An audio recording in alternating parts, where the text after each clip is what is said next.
변호사님, 네? 학교폭력 피해를 당해서 학교에 알리면 학교에서 학폭 사건 축소하거나 은폐하려는 경우가 있다고 들었는데 실제로 그런 경우가 있나요? 적어도 제가 경험한 바는 없는 것 같아요. 왜냐면은 요즘에 이제 선생님들이 학교나 선생님들도 이런 부분에 대해서 되게 조심을 하거든요. 괜히 뭐 아이들 문제라고 치부를 해서 그 부분들을 그냥 쉽게 넘어가려고 하다가 어떻게 보면 더 진정을 받을 수 있고 이런 부분들이 있기 때문에 오히려 어떻게 보면 이런 사건들보다는 중재 없이 그냥 다 학교 폭력으로 해결하려는 그 과정에서 문제가 발생하는 경우가 더 많긴 하거든요. 그러면 오늘은 뭐 그런 경우가 잘 없긴 하겠지만 학교 폭력으로 안 하려고 한다든지 그걸 자꾸 은폐하려고 한다든지 그런 케이스가 있을 때는 피해 학생으로서는 좀 어떻게 대처해야 될지 그 부분에 대한 말씀을 좀 드려볼까 합니다. 그래서 첫 번째는 선생님과의 대화가 제일 중요하겠죠. 직접 가서 하시는 경우도 있겠지만 보통은 이제 부모님, 어머님 입장에서 좀 부담이 되니까 전화로 하시는 경우들이 있어요. 전화로 이제 이런 뭐 누구누구 어머니입니다. 뭐 아이가 오늘 이러이러한 얘기를 하는데 뭐 이런 피해 신고를 쭉 말씀을 하시겠죠. 그러면 선생님 쪽에 대화 내용이, 대응이 그대로 고스란히 남아 있을 겁니다. 이 대화 내용에서 문제가 있는 부분들은 반드시 녹음을 해 두셔야 되는 거예요. 왜냐면은 사람이 자기 잘못에 대해서 정확하게 딱 인정을 하고 내가 잘못했다라고 하는 거는 없습니다. 없다고 보시면 돼요.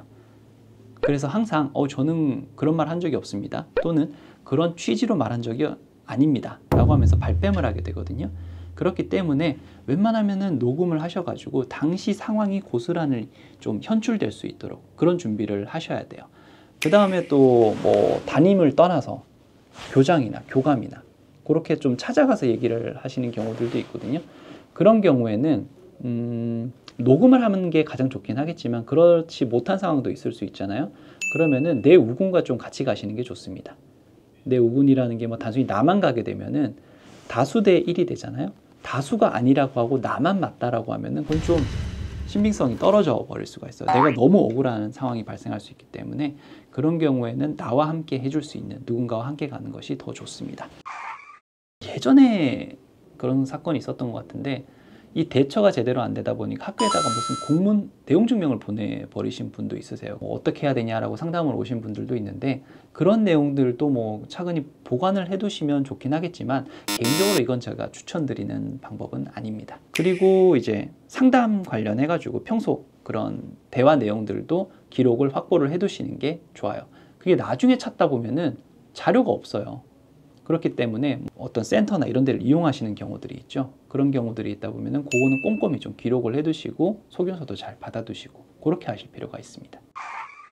그 다음에 학폭 신고를 좀 정식으로 하실 필요가 있어요. 이런 경우 문제가 발생하는 게 대부분 전화나 아니면 뭐 이렇게 말로 구두로 이렇게 했을 때 아이고 뭐 그거 갖고 그러십니까? 저쪽 뭐 그런 게 아니다라는 식의 그렇게 문제가 되는 경우들이 있기 때문에 만약 그런 상황에 처하셨다면 정식으로 문서로 보내버리시면 됩니다. 문서로 보낸다는 게 어려운 게 아니고요.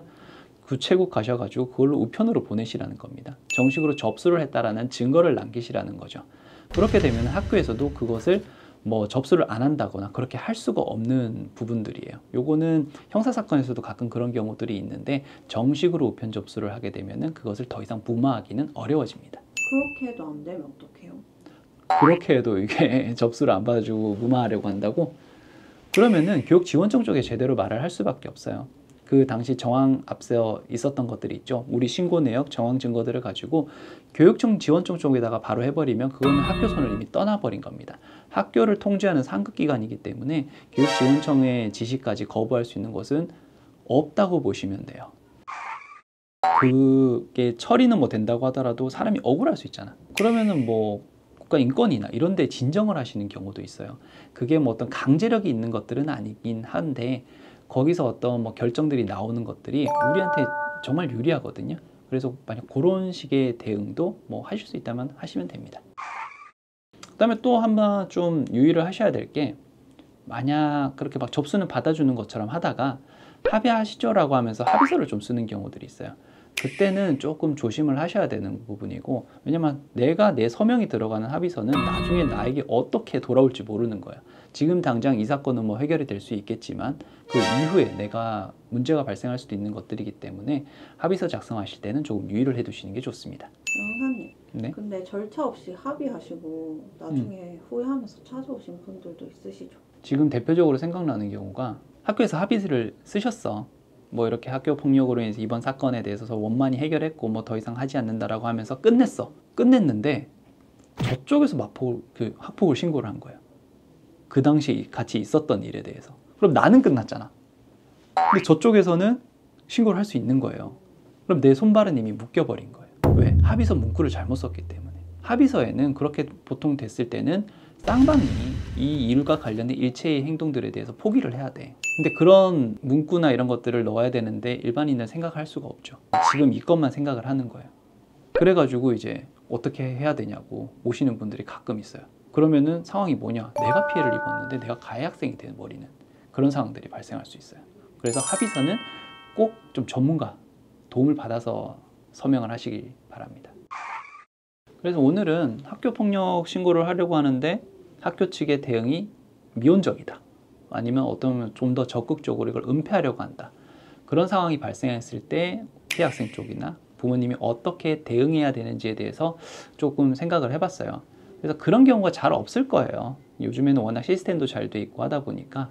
그런데 만약 그런 상황에 좀 처했다 라고 하신다면은 오늘 앞서 제가 말씀드린 부분들 좀 꼼꼼히 보시고요. 그에 대해서 좀 정식으로 이의 제기하시고 피해 구제를 받으시기 바랍니다. 이상 이원우 변호사였습니다.